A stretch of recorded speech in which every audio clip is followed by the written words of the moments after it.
그다음 주제는 이재명 사법 리스크 전망과 영향입니다. 홍 소장님, 지금 문화일보 엠브레인 퍼블릭 그 1월 17, 18 조사에 따르면은 법과 원칙에 따른 수사다. 이재명 수사가 49.3, 야당 보복이다, 탄압이다. 이게 44.2, 5% 정도 차이면은 이게 크게 안 바뀌었네요. 뭐 문재인 정부 이후에 제가 프레임 여론이라는데 전형적인 프레임 여론이죠. 법과 원칙에 따른 수사라는 게 조금씩 높은 여론이 유지가 되니까 윤석열 대통령 입장에서는 본인의 지지율보다 이게 더 높지 않습니까? 전략적으로 보면은 어떻게 판단할지 금방 나올 것인 거고, 이러다 보니까 이 집권 이재명 이 수사에 대해서는 여론상으로는 민주당이 참 곤욕스러운 부분입니다. 근데 제가 이제 이걸 보면서 내가 하나 생각하는 게 자꾸 보면은 지난 대선 때 제가 이야기를 했을 거예요. 이재명 대표가 그 당시 대장동 개발로 인해서 막대한 이윤이 발생하는 거를 그것이 성남 시민을 위해서 쓰기 위해서 개발 방식을 바꾸었다라고 이야기를 했는데, 사실 그것이 정당성을 가진다면은 여론조사에서 이렇게 우위를 점할 수가 없어요. 그 열세에 점할 수가 없습니다. 근데 그때 제가 했던 이야기가, 그러면 이재명 그 당시 시장이 막대한 이윤이 발생한다는 것을 알았다면은 그 당시 집값이 문제되고 이럴 때 그거를 돈 내는 사람들, 집을 사는 사람들한테 삥을 뜯을 것이 아니고 그 사람들한테 집값을 사격 공급해 주도록 해야 되지. 집값이 올라가가 난리를 치는데 그거를 누구 권한으로 회수를 해갖고 치를 위해서 섰든 말든 그 자체가 참 못해 버렸던 거예요. 이것이 법률적인 논쟁은 그거라도 이 출발점 자체가 막대한 이윤이 발생하는 문제에 대해서 주택 수요자한테 일차적으로 돌려주거나 물어봤어야 됐는데, 그렇지 않고서 어떻게 지금 나누어 가졌는지는 모르겠지만 그런 과정에 되고 이 사건이 진행이 되어버렸고, 그러다 보니까 이 문제에 대해서는 국민들이 단순한 정치적인 보복 이런 프레임으로 또 민주당이나 이재명 대표의 어떤 말에 전적으로 동의해 줄 수가 없다고 보는 거죠. 그러다 보니까 법과 원칙에 대해서 일단 수사를 하라는 여론이 좀 더 높게 나오지 않나 이렇게 보여요. 제가 볼 때 그 2014년에 재선을 앞두고요. 1월 달에 이재명 후보가 뭐랬는가 하면 이제 재선 앞두고 대장동을 1,100만 원에 원가로 아파트를 공급을 해서 판교 노동자들 누구나 집을 살 수 있게 개발하겠다 해서요. 그때 사실 1,100만 원이면 조금 남기고 이렇게 할 수 있는 가격이었습니다. 근데 대장동의 분양 가격이 지금 최고 2,400만 원까지 가버렸거든요. 자, 그래서 이 내용들을 보면 이재명은 대장동에서 얼마나 남는가를 다 알고 있었다고 봐요. 그 다음에 본인이 여러 가지 모순을 저지른 게, 제1공단을 원래 거기에 허가를 받아서 주상복합을 땅을 다 매수해서 짓고 있던 사람들을 결합 개발한다고 뺏어버렸지 않습니까? 그러면 대장동의 사업자도 그걸 결합 개발을 해서 가야죠. 공원을 자기들이 돈을 내서 짓고 공단에. 그런데 김만배 일당이 이거는 돈이 안 된다, 떼야 된다 하니까 그거를 갖다가 또 1공단을 그러니까 1,823억인가요? 그것만 받고 떼줬잖아요. 이익만 환수한다면서.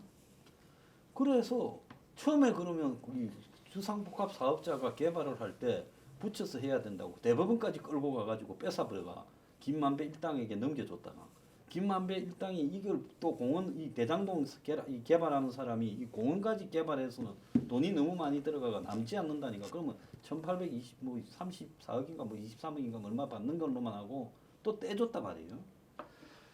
그래서 그런 부분에서 이게 앞뒤가 너무 맞지 않는 행동을 했다라는 거는 이건 보면 누구나 알 수 있는 사실이고, 또 이 대장동이 결과론적으로 김만배 일당이 8천억에 가까운 수익을 얻어버린 부분에 대해서는 그건 이재명이 공모를 했거나 아니면 무능하면 저렇게 무능할 수가 없다. 그럼 자기가 처음에 이 관으로 개발하겠다다가 그래서 돈이 없어서 민간 합동 개발한다 했다가 저거를 갖다가 업자한테는 8천억의 수익을 보게 하고 자기는 2천억 정도만 가져오겠다. 이렇기 때문에 이 대장동과 관련해서는 이 복잡한 내용들이 단편적으로 알려지고 있기 때문에 이런 부분들을 돌파해 갈 수 있다고 하지만 제가 봤을 때는 재판정에 가도요. 지금 김용, 정진상이는 이제 빠져나올 수 없게 엮인 상황에서 이재명이 좀 벗어나기 어려운 상황으로 가고 있다라고 좀 보입니다. 근데 이것보다 사실은 더 문제가 지금 그 성남 FC는 뭐 별개로 하더라도 그 김성태 부분에서의 내용이 거의 김성태가 제가 볼 때는 초토화될 것 같아요. 쌍방울 경영권이나 또 대북 선거 문제가요. 지금 미국까지도 뭐 이걸 지켜보겠다고 이런 나오는 마당에. 그러면 결국 김성태라는 사람이 저 뭐 철학이 없는 조폭 출신으로서 결국은 이재명 관련 부분에서 뭔가를 진술할 가능성이 점점 높아진다는 거죠. 자기가 징역 한 30년 나와버릴 수도 있는데 재산 다 뺏기고 그렇게 하겠습니까? 그래서 야당은 이 앞으로의 어떤 문제를 위해서라도 이재명 부분은 이재명 개인에게 정리를 하게 하고 야당은 내부적으로는 이 문제에 끼어들지 않고 벗어나 있어야 총선에서 야당이 살 수도 있고 다음 또 대선에 기약할 수도 있는 거지. 여기에 올인해서 이재명 없으면 안 되는 야당이라고 한다면 이재명이 예를 들어서 다 해명하고 다시 대표로 복귀하더라도 솔직히 정상적인 야당이라면 저는 이 뭡니까 이 대표 뭐 대리 체제로 해서 갈 수도 있고 당분간요. 그래서 그래야 되는데 지금 현재 어쨌든 이거 몰고 가고 있는 부분이 윤석열이 저런 식으로 공안이나 검찰청 위주로 야나무인격으로 통치를 해도 이재명이 있기 때문에 윤석열이 그렇게 하는 거예요. 만약에 이재명이 없다고 한다면 윤이 굉장히 조심하게 되죠. 지금 이런 상황에서는 윤이 어지간히 개판을 쳐도 이재명은 점점 더 올가맬 수 있는 쪽으로 가게 될 거라고 저는 보이거든요. 그러니까 이게 지금 전체 정치권에 양쪽 다 마이너스로 크게 작용하고 있다. 이렇게 보입니다. 근데 이른바 이재명 정치 리스크는 현실화되고 있다고 봐야 되지 않겠습니까? 그렇죠. 현실화되고 있는데 사실은 지금 대장동과 관련해서는 지금 이 결정적인 증거가 없잖아요. 네. 지금 사실은 뭐 지금 그러니까 정황 증거를 갖고 그리고 진술 갖고 하는데 그 진술도 핵심 관계자라고 있는 이 구조가 그거 아닙니까? 김만배가 사업을 주도하면서 정진상에게 지분의 절반을 주겠다 하고 그리고 지금 정진상은 그걸 갖다 이재명 당시 시장한테 보고를 했다는 건데 문제는 지금 이렇게 이 세 명의 이 구조 자체를 유동규가 그런 사실을 알고 이야기했다는 건데 문제는 김만배, 정진상 그리고 이재명까지 세 명 다 그런 일 없다고 이야기하잖아요. 그렇기 때문에 이 법정에서 과연 김만배가 입장을 바꿀지 안 바꿀지가 참 초미의 관심사이긴 하지만 지금 당장으로서는 이 혐의를 입증하는 것 자체가 쉽지는 않다. 그러니까 지금 뭐 그런 말 있잖아요. 그러니까 지금 뭐 이 10명의 도둑을 놓치는 한이 있더라도 억울한 그걸 뭐 이제 피고인을 만들어서는 안 된다는 뭐 이야기가 있을 정도로 상당히 우리나라 같은 경우는 증거 위주 재판을 하고 있기 때문에 분명히 그러니까 지금 심증은 간다 하더라도 그러니까 물증과 그러니까 구체적인 이러한 그러니까 핵심 이 관계자들의 증언이 번복되지 않는 이상 사실은 검찰도 쉽지 않다는 겁니다. 그리고 지금 김성태 같은 경우도 물론 뭐 이번에 지금 송환 거부를 하지 않고 들어온 것도 보면 자신의 정치적 신념이나 의리보다는 돈 그리고 형량 때문에 들어온 것이 있겠죠. 있는데 그럼에도 불구하고 지금 그러니까 돈 관리를 총괄했던 이 재경 총괄본부장이라는 사람은 지금 안 들어오고 있잖아요. 지금 그러니까 법정 송환 거부 투쟁을 하고 있기 때문에 이게 언제 오느냐 뭐 이런 것들을 본다고 한다면 사실은 이 지금 검찰로서도 쉽지 않은 싸움을 하고 있는데 제가 봤을 때는 사실은 이러한 이 리스크도 리스크이지만 저는 사실 많은 사람들이 간과하고 있는 부분 중에 하나가 지금 기소되어 있는 부분이 있지 않습니까? 공직선거법 위반 관련해서 허위사실 공표 그때 그 두 가지잖아요. 김문기 모른다. 백현동가 그때 당시 그러니까 지금 허가를 그러니까 내줬던 이유 중에 하나가 국토부의 협박을 받아서 해줬다. 그 이야기 자체를 2021년도 자신이 경기도지사로 있을 때 그때 국정감사장에서 했던 이야기거든요. 네. 그렇기 때문에 이거는 사실은 저는 상당히 쉽지 않은 사안이다. 그리고 특히 훈시 규정이긴 하지만 사실은 선거법 재판은 1년 안에 끝을 내도록 돼 있거든요. 근데 그러면 지난해 9월 달에 기소가 됐잖아요. 그러면 훈시 규정으로 하면 올해 9월 달까지 3심이 다 끝나야 돼요. 물론 그렇게 될 가능성은 좀 적은데 근데 아마 제 생각에 내년 총선 들어가기 전까지 사실 최소한 항소심 정도까지 끝날 가능성이 높다. 거기서 만약에 100만 원 이상만 받아도 지금 이재명 당대표의 정치 생명뿐만 아니라 민주당이 지난 대선 때 뭡니까 선거 이 자금으로 받았던 국고보조금 이걸 다 깨내야 되거든요.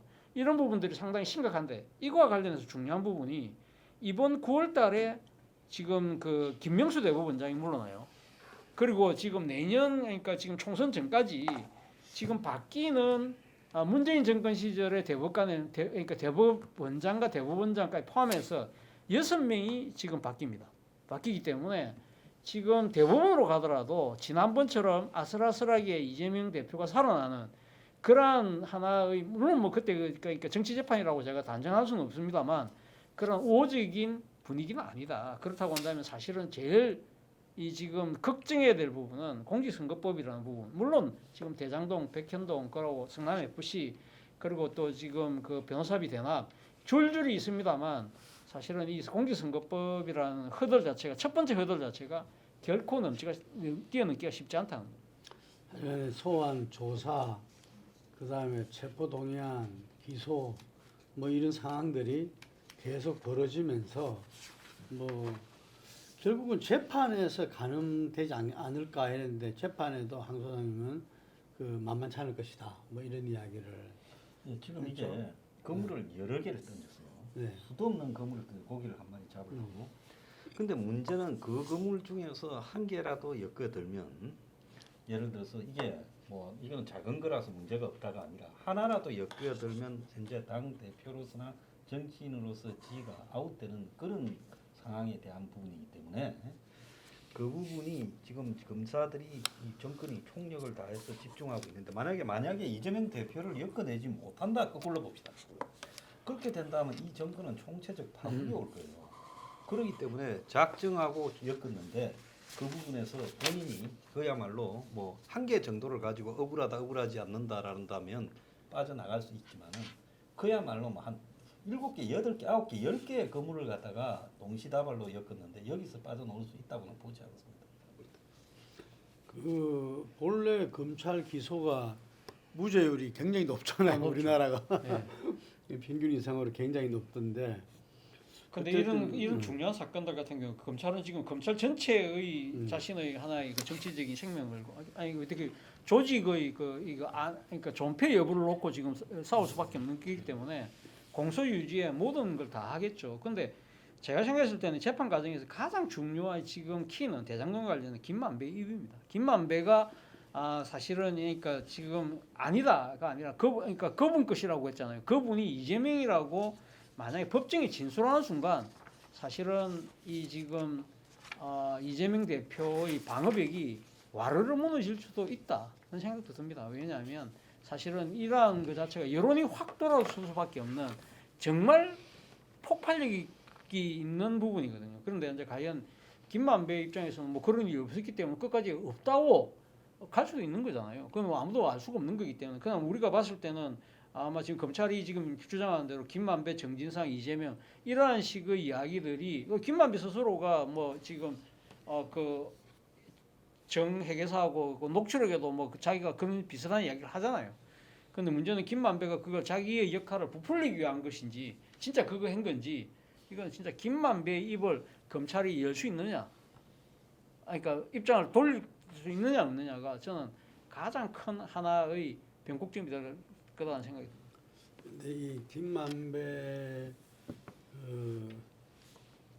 현재도 기자인가요? 정기자인가요? 정기자죠. 정기자인데 법조계 기자실에 네. 간사를 오랫동안 했잖아요. 오래죠. 근데 알다시피 법조 기자실은 특히 100% 찬성이 아니면 들어가지를 못한다 그러더라고. 그 처음에 머니투데이는 못 들어갔던 거죠. 이 머니투데이 연륜이 그렇게 길지 않으니까. 그런데 김만배 기자가 아주 체구가 작잖아요. 체구가 작은데 아주 당차다 그러더라고. 그래가지고 전부 다 질리게 해가지고 들어갔다 그러더라고요. 여기 들어갔고 그러고 나서 간사직을 그렇게 오랫동안 맡은 경우가 드물다 그러더라고. 그 예를 들면은 뭐 이른바 메이저들은 귀찮다고 잘 안 하려고 하는 거를 그걸 갖다가 계속 맡으면서 간사가 어떻게 말하면은 그 검찰과 그 기자단과 하여튼 조율 역할을 하는 거잖아요. 그거를 갖다가 계속적으로 맡아왔기 때문에 누구보다도 그 검찰에 대해서 이 인적 관계에 정통하다는 거요. 딴 게 아니라. 그래서 그걸 다 읽고 있지 않나 생각이 들고 그랬을 때 현재 지금 그 수사하고 있는 검찰이 지금 뭐 검찰청만 3개잖아요. 현재 중앙지검 뭐 성남 수원 뭐 이렇게 있는 모양인데 거기하고도 뭐 어떤 면에서 나는 그 극단의 뭐를 했지 않습니까 본인이. 그래서 야 그걸 저 사람이 실제 그거 하려고 했으면은 성공했을 건데 저기 저렇게 보이려고 보기 전략 아니냐. 그래서 그때 사실 그 사건 직후에 많은 앉아 있고 왜 그랬을까 그런 부분들이 일종의 자신의 신경 변화를 나름대로 뒷받침하기 위한 아니 그거 가기 위한 하나의 전 단계로 그런 거 한 거 아니냐 그렇게 보는 거죠. 그러니까 내가 이렇게 내 목숨을 던지면서까지 사실은 뭔가를 좀 지키려고 했는데 그게 아니라 이제는 좀 생각을 바꿔 먹었다.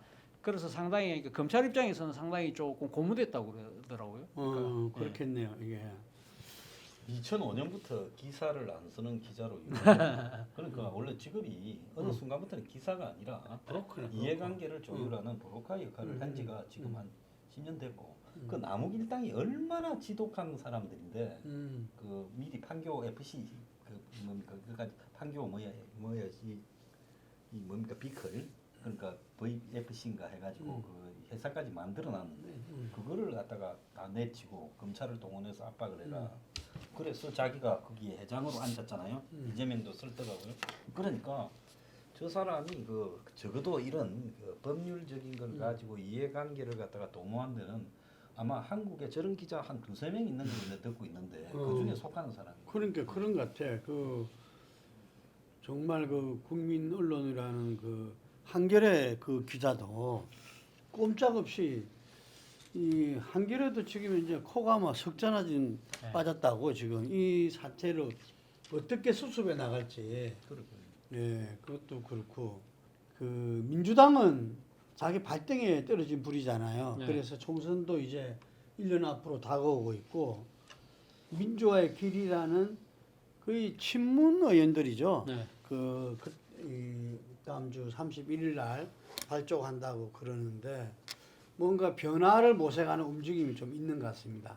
그건 어떻게 보고 계십니까? 뭐 그러니까 지금 민주당 입장에서는 앞서 뭐 말씀하신 것처럼 사실은 이 지금 이재명 사법 리스크를 당 차원과 분리를 시켜야 되는데 그러지 못하고 지금 당 전체가 지금 끌려 들어가고 있는 상황이기 때문에 이러한 그러니까 최악의 상태에 대비를 하기 위해서라도 일종의 그러니까 지금 뜻맞는 의원들끼리 좀 그러한 정치적인 자구책을 모셔가기 위해서 그렇게 움직이고 있는 것 같습니다. 그리고 또 하나는 제가 생각했을 때는 이재명 사법 리스크도 사법 리스크지만 사실은 지난번 그 1월 초에 그 윤석열 대통령이 조선일보하고 신년 기자회견에서 중대 선거구제 이야기를 했잖아요. 근데 여기에서 아마 지금 사회 말하는 비명계 의원들은 이재명 당대표에 대해서 상당히 노골적으로 말을 못하고 있지만 상당히 대처를 잘못했다고 생각하고 있는 것 같아요. 예를 들면 지금 중대 선거구제를 그러니까 윤 대통령이 하도를 던지면서 사실은 이 정치개혁이라는 아젠다 자체를 윤 대통령이 먹어버렸잖아요. 그런데 사실은 제가 생각했을 때는 지난 그 대선 과정 그리고 본인이 출마할 때도 그 이야기 정치개혁 그걸 계속적으로 왜 내가 대통령이 돼야 되느냐 정치개혁 이야기하면서 제3당 제4당이 놓을 수 있는 정치 시스템으로 가야 된다. 그래서 뭐 거기 개헌까지 포함돼야 된다. 뭐 그러니 권력구조 개편 뭐 이런 이야기하면 선거제도까지 이야기를 했었거든요. 그런데 이 중대 선거구제가 나오니까 이재명 당대표가 뭐라고 이야기했냐면 내가 제3당 제4당이 가능한 정치 시스템을 만들자고 그랬지 내가 중대 선거구제 하자고 안 했다. 이거 발을 빼버렸어요. 그러면서 사실은 이 부분에 대해서 이재명 당대 이재명이라는 사람은 자기가 불리하면 무조건 저렇게 말을 바꾸는 거 아니야? 그런 인식도 그러니까 가지면서 사실은 민주당이 이 정치 개혁이라는 부분에서 이 지금 고시를 빼앗겨 버린 거예요. 그렇다고 한다면 이 지금 민주주의 길뿐만 아니라 지금 이 김종민 의원을 비롯한 전해철 이런 사람들이 계속 주장하는 그 부분은 지금 정치 개혁이거든요. 특히 선거구제 개편. 그리고 더 나아가서는 이제 그뭐 권력구조 개편까지는 노골적으로 이야기는 하고 있지 않지만 그것까지 예비를 해두고 있기 때문에 그런 차원에서 봤을 때, 그러니까 당이 살 길은 두 가지다. 일단 그러니까 이재명 사업 리스크에서 당과 분리를 시키고, 그리고 새로 분리된 당은 정치 개혁에 매진을 해서 새로운 이미지를 그러니까 한골탈퇴하는 그런 쪽으로 지금 준비를 하기 위해서 아마 지금 행보를 빨리 하고 있는 것 같아요. 민주당 움직임을 어떻게 보십니까? 네, 제가 봤을 때는 민주당도 지금 뭐 사실 여러 가지 사안에 대해서 모든 것을 다 대비를 해야 된다라고 보고 있습니다. 그 문제는 이제 내년에 총선이 문제인데 총선까지 시간이 사실은 별로 남지 않은 상황이거든요. 근데 이재명 리스크가 이제 가지는 부분이 총선까지 가볼까 말까, 뭔가를 결정짓기가 어렵게 혹시라도 또 가능성이 뭐 살아날 가능성도 있지 않을까, 이런 미련들을 계속 부여할 수밖에 없고, 또 이재명이라는 사람 속성 자체가 그런 부분에 굉장히 집착하기 때문에 쉽게 안 놓을 거라고 봐요.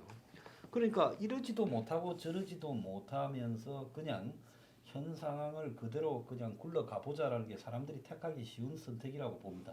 반대하는 쪽도 그렇게 공격을 못하고, 이제 그러다가 내년에 이제 예를 들어서 뭐 기소되는 이제 기소가 되고 또 사법 처리가 진행이 되는 상황으로 가게 되면 총선 앞두고 이제 그야말로 당 내부의 구심력이 사라지면서 분당이 될 수도 있고 여러 가지 악화된 상황이 올 수도 있는데, 아마 제가 볼 때 여권에서 타이밍을 굉장히 조율해 가고 있다라는 입장이 보여요. 결정적으로 이재명에 대한 유죄 판결이 총선을 앞두고 논다.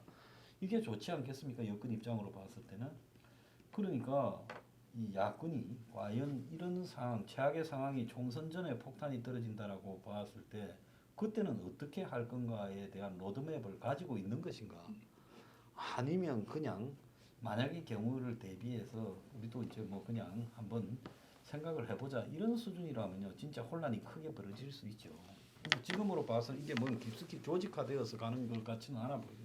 홍 선생님 어떻게 보고 계십니까? 지금 민주당의 변화. 민주당은 뭐 총선이 있으니까 어떤 형태로든 이 활로를 모시게 해야 될 입장이라는 것은 이해가 갑니다. 그러나 참 딜레마예요. 대체적으로 뭐 진보로 가는 이 민주당들이 주특기가 뭐가면은 정치개혁이고 그다음 사회개혁, 경제개혁 이야기 하는데 불과 얼마 전까지 1년도 안 되었죠. 민주당 정권이었잖아요. 문재인 정부 5년 기간 내에 사실 했었어야 될 문제들이에요.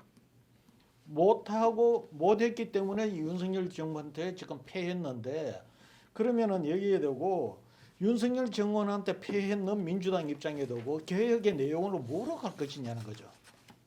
그러면은 윤석열 정부한테 패했는 문재인 정부의 어떤 가치 철학 그거로 복원한다? 그거는 안 되죠. 그러면은 무슨 이야기가 하면 문재인 정부 때 정치적 경제 사회에 대한 자기 반성과 더불어 그것을 뛰어넘는 자기 일정 부분 자기 부정을 하고 나가야만이 국민들이 공감할 수 있는 계획인데, 과연 우리나라 소위 말하는 친문의 그 정치인들의 사고 구조라든가 이 전략적 마인드가 그렇게 하기는 참 어려운 부분. 사람이 그래 안 바뀌어요.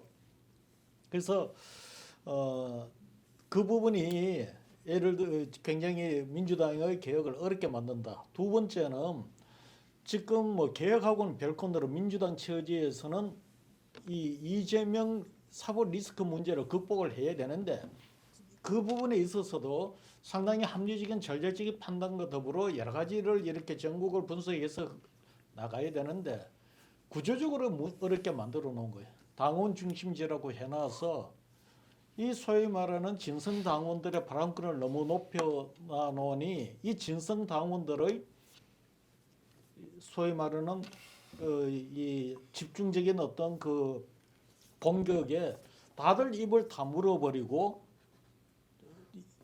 그네들을 무서워하니 어떤 그 문제에 대한 해법을 서로 가져오지를 못합니다. 그러니까 사실 지금 민주당은 이 이재명 사법 리스크도 지금 어중간, 그리고 개혁 문제도 그러니까 문재인 정부의 어떤 그 통치를 뛰어넘을 정도로 개혁을 할 수 있는 마인드도 아니고 한다고 하고 모이는데 제가 볼 때는 쉽지 않을 것이다. 최근에 보면은 사의제죠, 사의제. 예. 예, 문재인 정부 때 그 청와대나 그 장차관 했던 네. 분들이 모임을 가지는데 그 제 선배 중에서 한 분이 이제 그런 제안을 받고 자기가 그 완강하게 완곡하게 어떤 좀 이 사의를 표했다는데 거절을 했다는데 뭐냐면은 사의제가 출범하기 이전에 문재인 정부의 가오에 대해서 먼저 반성을 하고 했어야 되지 않나 뭐 이런 거를 페이스북에 올렸더라고요. 그래서 제가 생각할 때 그 문재인 정부에서 책임을 져야 될 사람도 있고 그렇잖아요. 그 여러 가지 정책적인 면이라든지 정치적 면에서도 그 당시 촛불 연대를 주창하고 좀 다수의 길로 갔어야 됐는데 오히려 그것이 그 청와대 권력이라는 그때 청와대 정부라 그랬잖아요. 청와대 정부로 이렇게 소수화되면서 여권 내에서도 뺄셈 정치를 해버렸고 또 이 탄핵을 이렇게 그 주창했던 그 연대 세력과도 다 분절되고 이런 거를 잘 만들었던 사람들은 다 책임을 지고 물러나야 되고 또 그 속에서 책임이 덜하거나 뭔가 새롭게 꾸려나갈 사람들은 거기에 대해서 충분히 뭐가 잘못됐고 뭐가 문제였는가를 갖다가 반성문을 쓰고 출발해야 되지 않나 하는 지적은 상당히 따갑겠더라고 보니까요. 제가 볼 때. 그렇죠. 그리고 이번에 이제 민주화의 길이라 해가지고 이 모임을 하는 걸로 알고 있고 대체로 친문 또 어떻게 보면은 그 친문 중심이 다 운동권이었지만 운동권이 다시 모여서 이런 모임을 하는 걸로 알겠는데 이거 역시 분명하게 그 김종민 의원이 인터뷰 때 이렇게 이야기하더라고요. 전투가 끝나고 정말 그 대화 타협의 정치를 할 때 우리는 그러질 못했다. 그거는 민주주의가 아니었다. 라고 이 자기 고백을 하더라고요. 저는 이 3865의 강을 건너기 위해서라도 그 부분들을 우선해야 되지 않나는 지적은 이게 더 그대로 적용된다고 봅니다. 그러면서 지금 3월 달에 이제 원내대표 선거가 있거든요. 네. 민주당. 박홍근 원내대표 본래 5월 달을 땡겨서 3월 달 했잖아요. 이게 그 대선 패배 이후에 빨리 해야 된다 그래가지고. 그럼 본래 임기는 1년이니까 제가 생각할 때 이것도 뭐 그렇게 당헌 당규 5월 달에 했다 해도 맞출 필요는 없을 것 같은데 뭔가 이 속에서 변화가 있을 거라는 거죠. 원내대표는 어쨌든 국회의원이 뽑는 거잖아요. 이게 국회의원이 뽑는 거하고 아까 이 홍수사님 이야기한 당원 중심제 지금 당원 중심제로 바꿔놨잖아요. 이게 뭐 이 최근에도 보니까 천원 당원제 비판 가지고 또 난리 났더만 지금 현재. 그래서 민주당이 현재 당원 중심제란 부분하고 이 뭐 거기 같이 수박 논쟁도 그 같이 가고 이 사법 리스크 부분에 대해서 이재명 대표와 당의 어떤 이렇게 저는 전에부터 이제 투트랙 이렇게 분리 대응을 해야 된다라는 부분들이 묘하게 원내대표 선거하고 지금 맞물리고 있다. 예, 저는 봅니다. 그래서 이 원내대표 선거가 또 하필이면은 이 흔히 말해서 친명계 이재명 쪽에서는 딱히 지금 후보가 잡히고 있지 않다. 만약에 후보로 할 만한 분은 그 정성호 이렇게 이 이재명계의 자장이라 할 수 있는 정성호 그 의원인데 정성호 의원이 그렇게 이 의혹을 내보이고 있지 않다 그러고 조정식 사무총장이 한번 생각이 있다 이런 맛도 얼핏 들리지만 사무총장이 또 그런 경우는 좀 없는 것 같아요 보면은. 그다 5선입니다. 5선. 5선이고 그래서 이 타협책을 찾지 않을 수 없게 되는 거 아니냐. 이게 친명가 아니더라도 연대할 부분과 그래서 이 원내대표 선거를 앞두고 지금 차기 민주당의 좀 향배가 일정 정도 가능하지 않을까 싶고, 그 전에 저는 이재명 대표가 좀 지금까지 보였던 것처럼 치고 나가는 정치를 좀 했으면 좋겠고, 그리고 이재명 대표한테 조금 부족하다 싶은 게 정치 철학입니다. 철학이 있는 정치라는 것은 명분이 중요한 거고 철학이 담겨야 되는데, 그런 면에서 아까 지적했던 그 정치개혁, 선거구제 개편 이 부분에서 일관된 어떤 정치 철학의 반영이 보이지 않고 그때그때 유불리에 따라서 나오는 것 같은 인상을 줄 수밖에 없는, 그래서 그런 부분들이 민주당이 지금 풀어나가야 될 과제고, 그것을 답을 내야 될 시기는 이쪽은 국힘은 3.8 전당대회지만 역시 이게 또 3월달 원내대표 선거를 앞두고 지금 답을 낼 시간이 그렇게 많지 않는 것 같아요. 그래서 저는 마지막 이재명 당대표의 어떤 리더십이 보여줄 수 있는 기회가 그래도 지금은 있다고 생각됩니다. 그래서 본인이 투트랙을 갖다가 흔쾌히 하고, 또 말하면 더 나아가서는 투트랙 자체가 아니라 당대표까지도 내려놓고 저는 부활하는 게 맞지 않나 싶어요. 그게 재판에서 만약에 이재명 당대표가 돌아오지 못하면은 당대표직을 유지하는 게 무슨 의미가 있겠습니까? 그건 당도 망하고 본인도 망하는 거라고 봐요. 그래서 그런 점에서 깊이 있는 고민과 액션으로 나오길 바랍니다.